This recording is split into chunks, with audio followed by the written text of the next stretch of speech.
नमस्कार, सत्यदर्शन न्यूज मध्ये आपले स्वागत आहे। मी पायल शहा। एक नजर टाकूया आजच्या ठळक घडामोडीवर। गलिच्छ राजकारण, सगळ्यांना आपापल्या लोकांना वाचवायचं आहे। अंजली दमानिया संतप्त। मुख्यमंत्री देवेंद्र फडणवीस यांनी धनंजय मुंडे यांना राजीनामा देण्यास सांगितलं असल्याची माहिती आहे। यावर सामाजिक कार्यकर्त्या अंजली दमानिया यांनी भूमिका मांडली आहे। दमानिया यांनी धनंजय मुंडेंचा केवळ राजीनामा न घेता त्यांना बडतर्फ करण्यात यावे अशी मागणी केली आहे। सगळे पुरावे देऊन सुद्धा जर काही कारवाई होत नसेल तर सामान्य लोकांना न्याय कसा मिळणार, असं म्हणत अंजली दमानियांना अश्रू अनावर झाले। संतोष देशमुख हत्या प्रकरणाचे फोटो समोर आल्यानंतर राज्यात संतापाची लाट आहे। आम्ही सर्व संतोष देशमुख यांना न्याय देण्यासाठी सर्व पुरावे गोळा केले, सगळे पुरावे दिले तरी राजीनामा घेता येत नाही। हे गलिच्छ राजकारण आहे। सगळेच असेच आहेत, सगळ्यांना आपापल्या लोकांना वाचवायचंय।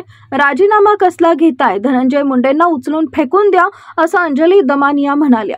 धनंजय मुंडे यांचा आज संध्याकाळपर्यंत बडतर्फ केलं नाही तर उद्या सगळ्यांनी विधिमंडळावर धडक मारायची आणि अधिवेशन बंद पाडायचं, असं आवाहनही त्यांनी संतोष देशमुख आणि कुटुंबियांच्या न्यायासाठी लढणाऱ्या लोकांना केलं आहे। अंजली दमानिया यांनी धनंजय मुंडे यांना देखील आवाहन केलंय। त्या म्हणाल्या की मुंडे म्हणाले होते की जो माझ्या विरुद्ध बोलत आहे त्यांना मी धडा शिकवणार, मला जो धडा शिकवायचा आहे तो धडा शिकवा, पण मी मागे हटणार नाही, असं आवाहन दमानिया यांनी धनंजय मुंडेंना दिलंय। चहा जेवण त्याला हातकड्या नाही का नाही मला खरंच कळत नाही। राजीनामा जाऊ दे खड्ड्यात, मला नाही पडली आहे कशाची।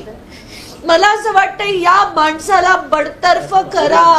10 वर्ष संघटित गुन्हेगारी याच्या माणसाने केली आणि खरं तर मी आता थोड्या वेळात प्रेस कॉन्फरन्स घेणार होती आणि एक पुरावा दाखवणार होते, पण त्याच्या आधीच आता माध्यमांचे सगळ्यांचे मेसेजेस आले की नाही, मुख्यमंत्र्यांनी त्यांचा राजीनामा घेण्याचे आदेश दिलेत।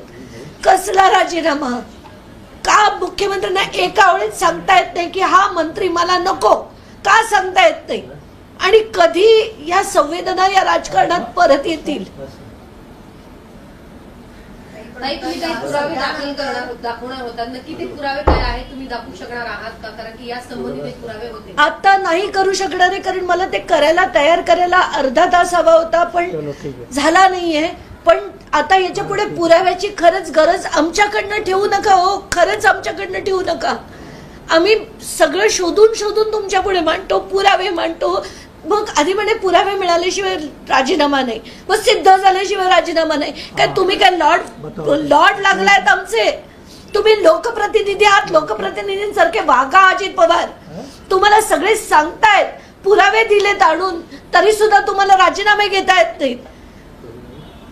बास झालं आता हे सगळं, बास झालं तुमचं घाणीच आणि गलिच्छ राजकारण। नकोय मला त्या ह्याच्या पुढे, ते नकोय मला।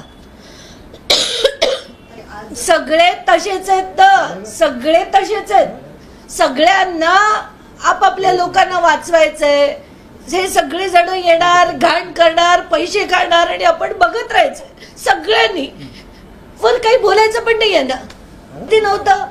सीआयडीने त्यांना सांगितलं नसेल की असे सगळे व्हिडिओ आहेत, असे सगळे फोटो आहेत, सांगितलं नव्हतं तरी तुम्हाला एवढा वेळ लागतोय राजीनामा घ्यायला। तरी त्या कराडचा सीसीटीव्ही बंद होता जेल मधला, तरी त्याला सगळी सरबराई त्याची होत होती।